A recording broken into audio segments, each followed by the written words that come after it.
Okay, go ahead. Okay, so there are 3,000 assisted living facility options. About 17 to 1,800 of those are residential assisted living facilities. So they're homes. They're licensed, regulated by the state of Arizona as well as the health department. They are homes with private bedrooms. Some of them can be shared rooms, like the master bedroom would be split into two. People could live in there. They provide all the meals. Everything's home cooked. Live-in caregivers, they help them get up, take a shower, get to the dining room. They will do some activities in the home, bingo, daily exercise. Um, there is no transportation in the residential care home communities. So if she needed to go to a doctor, there's the mobile doctor option. So every home has an option for a house doctor to come in and see her. Podiatrist, x-rays, anything that she will need, lab work, they will all come to her in in any assisted living facility. And they have living caregivers, so it's 24-hour care, and all of them have a certain type of call system, whether it be a bell or a pendant, where they can push. Like if she has to get up and go to the bathroom at night, they would push the pen. She would push her pendant or ring the bell so that they could come help her get up. Some of the homes have awake staff, and some of them only have live-in staff that sleep while the residents sleep, but they do get up every 2 hours and make sure that everybody is safe and okay. The assisted living, so the residential facilities are all inclusive. So you give me a max budget, an area you want to be in, and then I look for a residential community if that's your choice, and we find one. They range anywhere from 3,000 for a shared room to 3,500 and up for a private room, just depending if you want a private room with a bathroom, patio door, things like that. Some of these homes are up to 10-bedroom homes. Arizona only allows the residential care homes to have 10 residents in a home.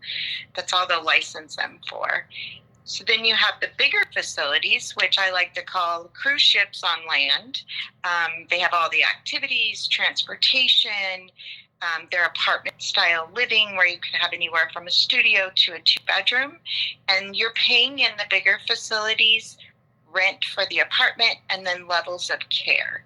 So it could be anywhere from $2,800 for a studio apartment, and then levels of care are usually 1 through 6, and they start around $500 to $700 per level of care.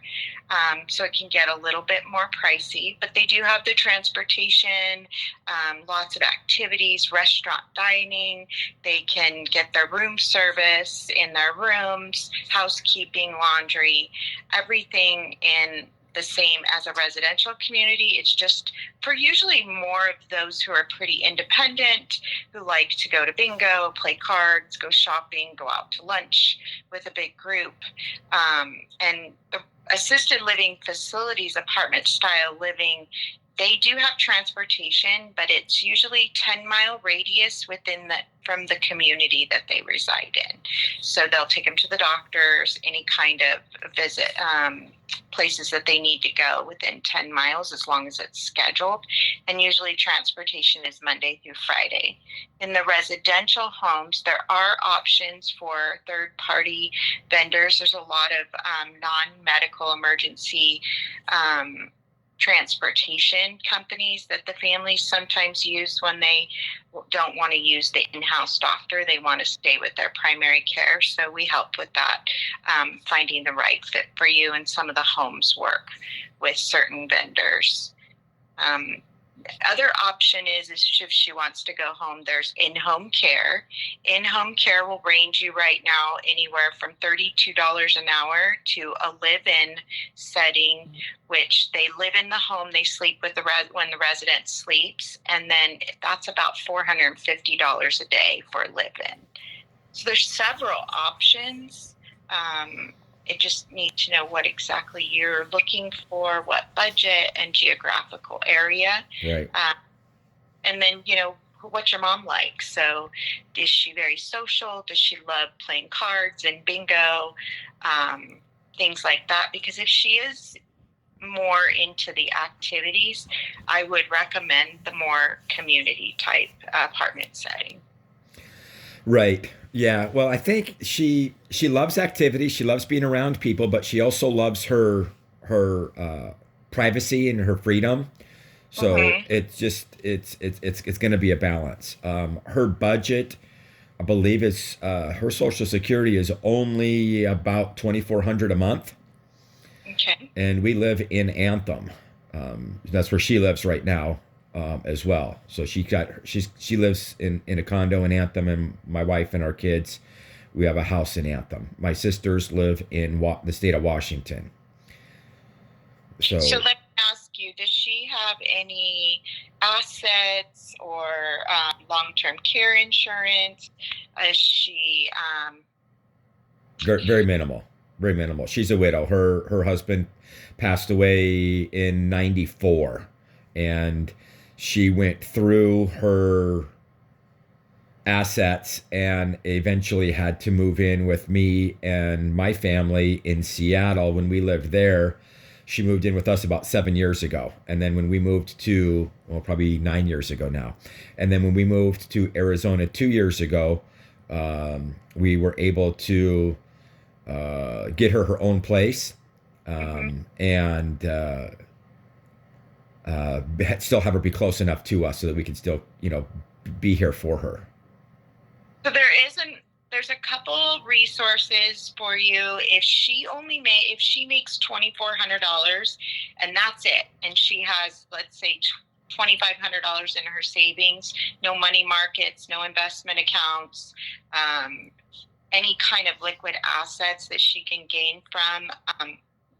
Arizona does have what we call Arizona Long-Term Care Services. It's through Medicaid, so she would qualify for that. She may not qualify medically. That's the problem, because you actually do need to need assistance with your activities of daily living. Mm-hmm. She's kind of the border, because she does need help getting up and transferring and help to the bathroom. I can tell Helen to file that application, but you do need to meet the financial criteria of less than $2,500 income and basically $2,500 savings and all of that. It can't be any more than $2,500. So Right. But she could qualify for that. And when she does, then they actually will pay for assisted living for her. There's a lot of contracted Medicaid facilities and homes that will take her. The unfortunate thing is Medicaid only pays for a shared room. So she would have a roommate. And for $2,400, the only thing I could find her would be a shared room in a care home. In a shared home? Yeah, in a home. In a home. Because care facilities don't. They start at $2,800 without care for an apartment. Right. And what are the locations of those? I don't think she needs to do anything now. She seems to be okay. This is just information that I think we need to start to gather so we can, talk her through what her options are, because I believe she wants to be by herself. But in order to do that, we just want her to know that, if you can do the things that you need to do and maintain your mental health and physical health and stability and safety, then you can stay here. Otherwise, we have to start looking at other facilities, and here's what the options are. Right. And was she a widow to a veteran, or is she a veteran herself? Neither. Okay. Well, I'm just trying to find all the resources. No, I appreciate that. Yeah, thanks. For you, because there is veterans assistance, but it sounds like the Arizona Long-Term Care would probably be the best because of her income. Uh-huh. And that option would be a shared room, either in an apartment style setting or in a care home. Right. So at this point, if she only had $2,400, she didn't have Altex, I would be looking for her in Anthem a shared room in a home style setting. That would help her. Okay. So will you do me a favor? As I mentioned, I'm going to record this information and share it with my sisters. Will you please give us your name and phone number and the company you work for again? Absolutely. My name is Carrie Wilkins. I work with Gentle Hearts Living Solutions, and my phone number is 623-302-3871.